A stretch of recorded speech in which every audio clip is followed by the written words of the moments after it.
Here is how you can take many photos at once on the iPhone. So let me show you how it works, and if you're new here, subscribe to Foxtecc so you don't miss videos like this one.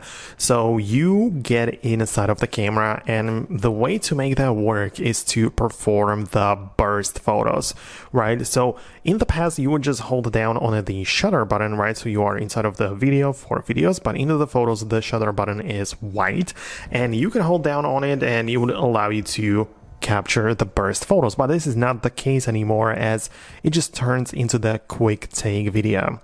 So instead, what we have to do is to use the volume buttons on the side to perform this instead. So right now I would just grab or press the volume button. So let me just show it to you so you can see it like that, and you can see that now I'm taking a lot of photos at the same time. You can see even like 50 photos, right? And they are all stored in a part of this gallery. So if I go to the gallery as such, let me just go to the bottom.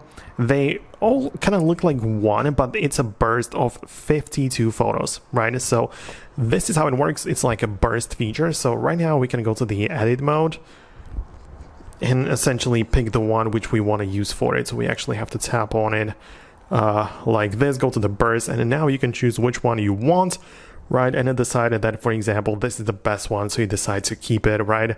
And keep this one or keep everything, whatever.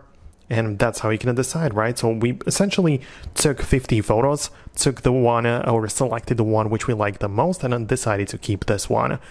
One more thing though, if this burst feature does not work, I think it should also be able to be changed in the settings. When you go to the camera section, there I believe should be the burst feature. So it should be one of them. So yeah, there it is. So yeah, use volume up for the burst. If you don't have that, then you should definitely enable it, because otherwise the volume up button is not going to do that. So I hope it helps. That's what I wanted to explain. Let me know what you think below, and I'll see you later in the future uploads.